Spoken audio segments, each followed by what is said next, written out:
সহজ, সাবলীল, সাদামাটা বা অতিরঞ্জিত যে চরিত্রে পর্দায় এসেছেন দেখিয়েছেন নিজের মুনশিয়ানা। দুর্ধর্ষ পুলিশ, গোয়েন্দা বা রোম্যান্টিক হিরো, সব জায়গায় নিজেকে ছাপিয়ে যাওয়া একজন পরমব্রত। একাধারে সফল অভিনেতা, পরিচালক, গায়ক, বলা যায় টলিউডের অবিচ্ছেদ্য এক অংশ।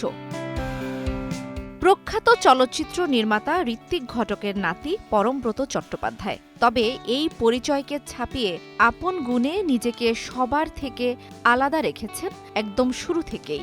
২০০৩ সালে বোম্বাইয়ের বোম্বেটে চলচ্চিত্রে তোপসে চরিত্রের মাধ্যমে রূপালী পর্দায় পা রেখেছিলেন পরম।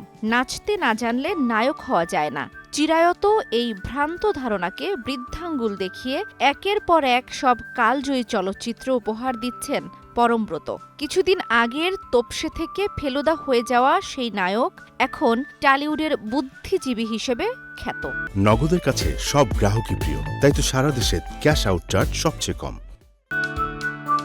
সাদামাটা জামা কাপড় পরা লোকটার বুদ্ধিদীপ্ত জলজলে চোখ দুটো দেখে অনেকেই তাকে ৭০-এর দশকের লোক বলে মশকরা করেন।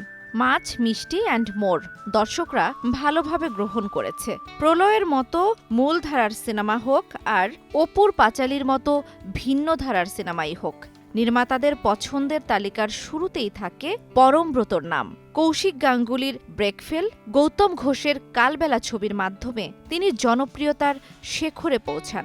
সৃজিত মুখার্জির চতুষ্কোণ, ২২শে শ্রাবণ ছবিতে তিনি বিশ্বমানের অভিনয় করে সকলকে চমকে দেন। টেলিভিশন সিরিয়াল দিয়ে ক্যারিয়ারের শুরু করেন অভিনেতা।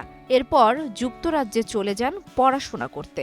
সেখান থেকে ফিরেই ভূতের ভবিষ্যৎ, কাহানি, হেমলক সোসাইটির মতো হিট ছবি দিয়ে নিজেকে অভিনেতা হিসেবে একটি বিশ্বাসযোগ্য জায়গায় দাঁড় করিয়েছিলেন।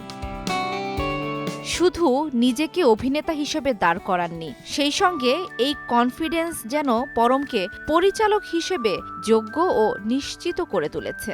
ঋতুপর্ণা সেনগুপ্ত এবং রুদ্রনীল ঘোষের অভিনীত তার পরিচালনায় প্রথম পূর্ণদৈর্ঘ্য চলচ্চিত্র জিও কাকা, পরমব্রত পরিচালিত দ্বিতীয় সিনেমা হাওয়া বদল। জানা গেছে ভবিষ্যতে বলিউডে নিজের হিন্দি ছবিও পরিচালনা করবেন পরম। শুধুমাত্র অভিনেতা বা নির্মাতা নন, গায়ক পরমের ভক্ত কম নয়। তবে এক সাক্ষাৎকারে পরম বলেছিলেন গান গাওয়াটা তার শখ।